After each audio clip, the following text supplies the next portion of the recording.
Hello everyone, so this is going to kick off the building of the RM80.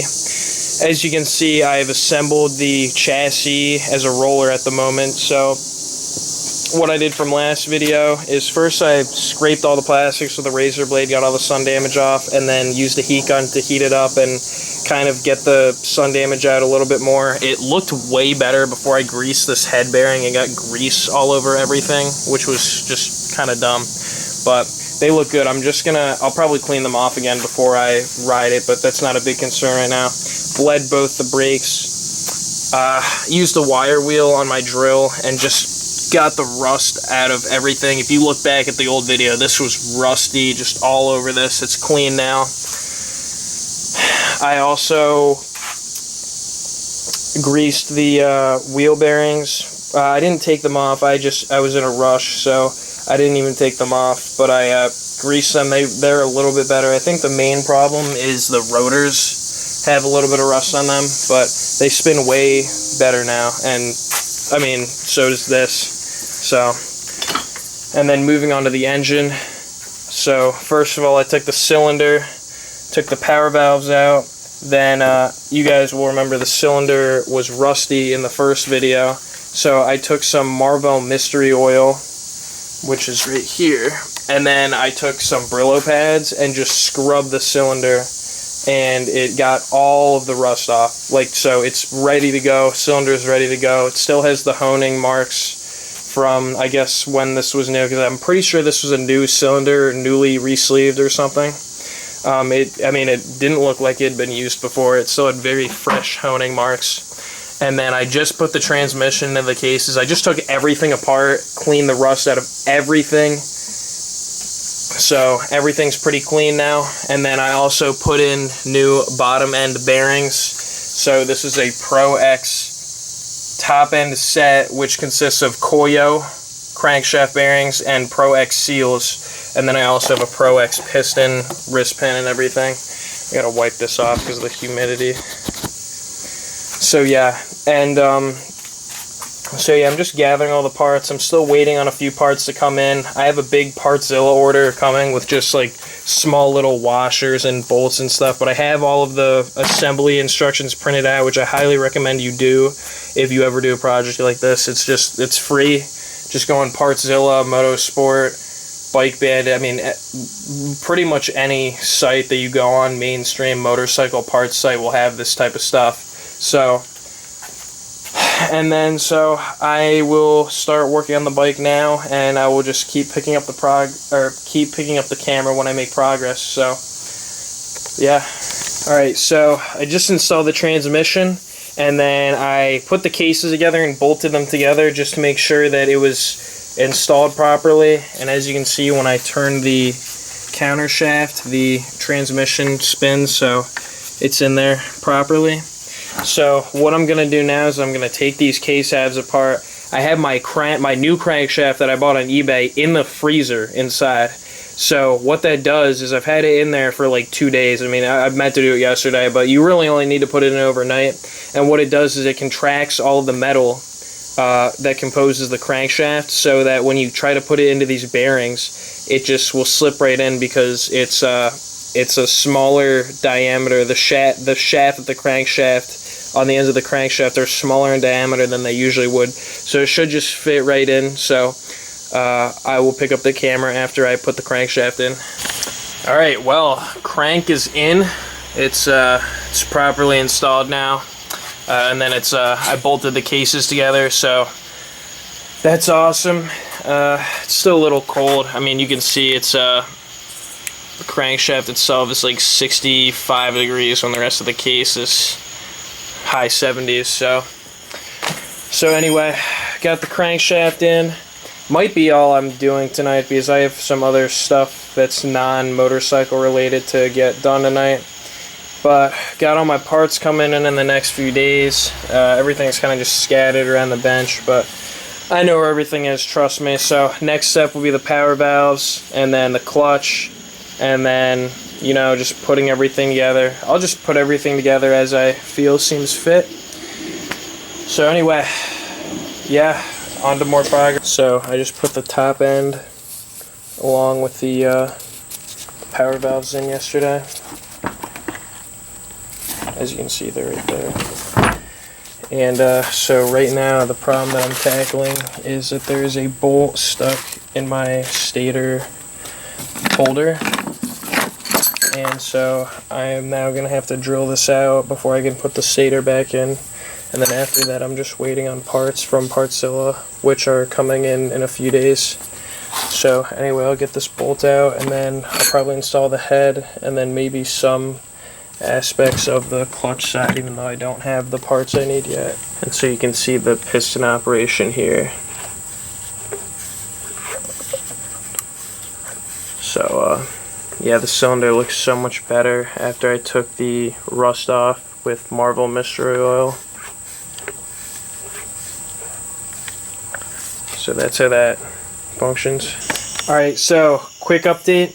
I just replaced the water pump, so the seal and the actual water pump shaft itself, because see, this was the original shaft. I have no idea where the plastic impeller went, but it was pretty mangled when I took the outer or the inner clutch cover apart. So, or I guess this isn't even, I guess this is just one single clutch cover. I'm used to the YZ125 terminology.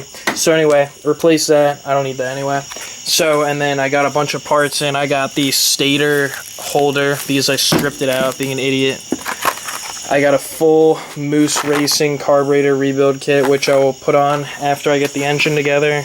And then a whole lot of engine OEM parts. And then I also got a master cylinder for the rear brake, which turns out the master cylinder isn't what went bad, it's the caliper.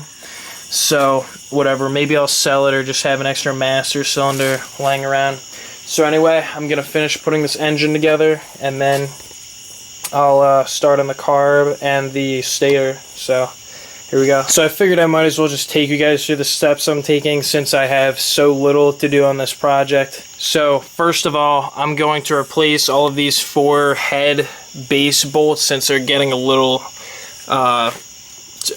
worn out, so I figured I'd replace them. And then also I'm going to replace this power valve linkage right here because it was shot when I got it. So it consists of these 2 plastic holders and then this rod, which I have right here, both Suzuki genuine parts. So I'm going to do that and then pick the camera right back up. Alright, so I got the base bolts in for the head, and the power valve linkage is now set up, and the spring tensioner isn't adjusted because I don't have the bolts in for it yet, but that's how it looks. I think I forgot a bolt in there. I'll have to check that out.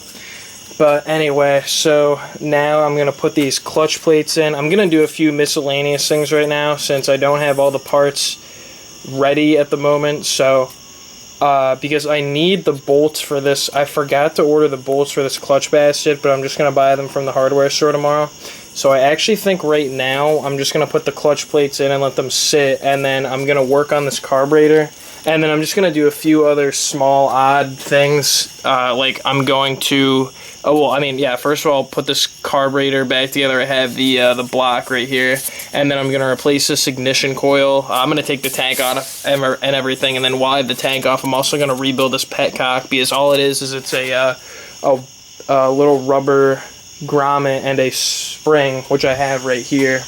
And then I'll probably put the stator back together, and then I'll put the airbox together too because I have the little clamp for it now. So I'll just get a lot of those miscellaneous little things out of the way right now, and then yeah, hopefully I'll have it ready so that I'll just have to throw those parts on tomorrow, and then I'll be done. So yeah, let's go. Alright, so little update. By the way, I tightened all these upper head bolts too. The little cap things kept breaking off. I don't know if I mentioned that in an earlier video. I was just on vacation, so I can't really remember what I said before. And then I also put this power valve guard on. I also put that screw in that holds the little rocker arm in. I promise I did. I'm not going to take it off again, but I did.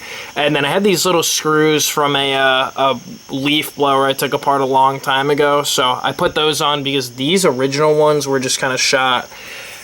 So anyway, right now I'm moving on to the stator side. Hopefully I don't knock anything over when I do this, yeah.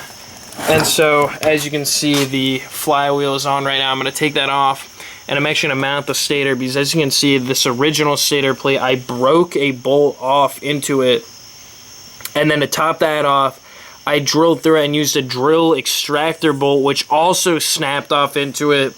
And then I started drilling to get the drill extractor bolt out and to just tap it, and then that drill bit broke off. So I said, screw it. I bought this for $15 on eBay. So I'm going to put the stator on this assembly, and then should be good to go. And then I'll throw that in, throw the cover on, and then I'll clean the carburetor. So I'll pick up the camera after I get all that done.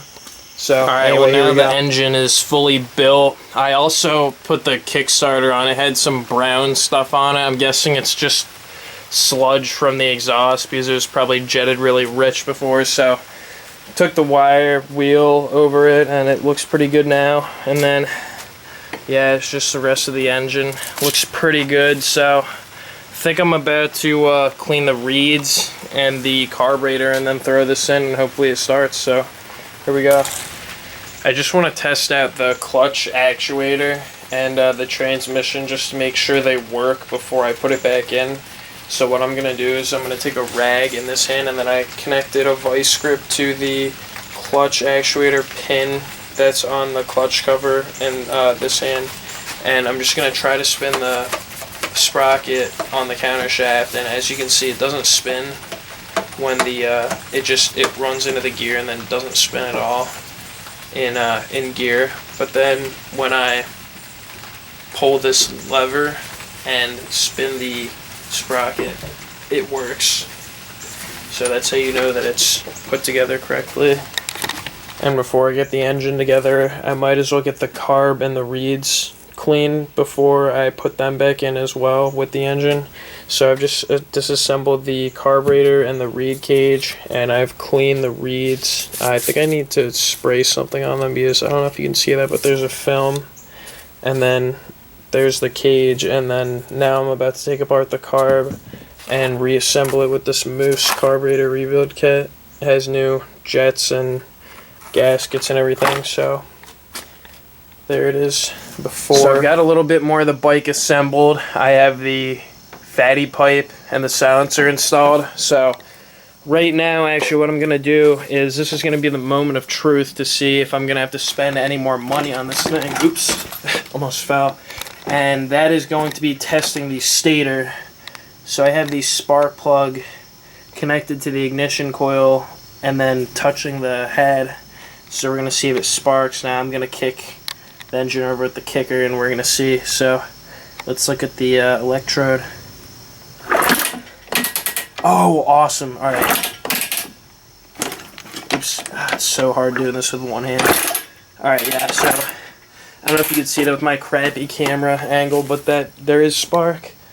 So now that there's spark, I'm gonna start putting the bike back together so hopefully I can start it. So I'm on to the finishing touches now. I have the carburetor stripped and everything's clean now. So I have this Moose carburetor rebuild kit, which I'm about to replace all the O-rings and screws and whatnot. And I have the parts diagram here, which I'm going to follow, so I'm going to do that right now. So I'm actually going to conclude this video right here. The reason being is just because I'm headed off to school in a few days, and I didn't have enough time to finish it in one part as I thought I would. I mean, I guess I was just overly optimistic, but I thought it'd be cool to get done in just the summer. But the bike is pretty much complete. All I need is the seat and the side panels, which I was going to buy. I had some guy on Craigslist that was going to sell them to me if I drove like an hour away, but I decided not to pick them up since it's not going to be running anyway, so I figured I'd pick them up when I get the bike running. But the bike is super clean, or at least the engine is. And the only problem, and I think the thing that's keeping me from getting it running, is when I was cleaning the carburetor, this little inlet tube that's on the carburetor that the fuel hose feeds into, I was cleaning it with a Q-tip and I broke off the cotton into the tube, and I thought I got all of it out, but I guess I didn't because it's still blocking the fuel from getting into the engine. But the bike will run once I address that, when I either get the cotton out or buy a new carburetor, because it has great spark and great compression. And just overall, everything that I did assess looks great. Compared to its original state, it looks pretty good.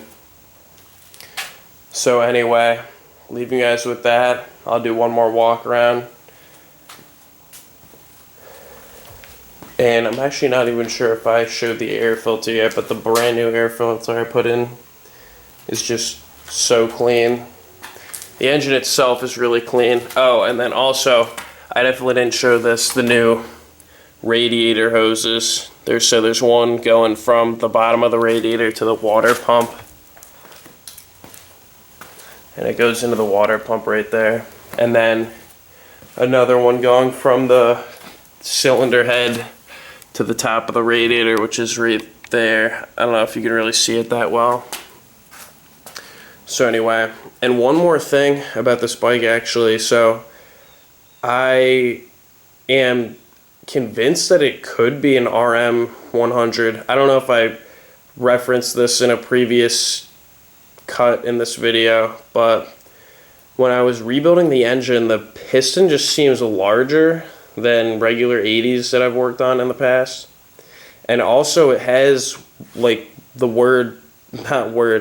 but the number 100 engraved boldly on the face of the piston. And I feel like it could be a 100. I don't know. I'm just guessing. So anyway, I'll leave you guys with that. Thanks for watching, and stay tuned for next video where this thing will probably be getting running. So thanks, like and subscribe.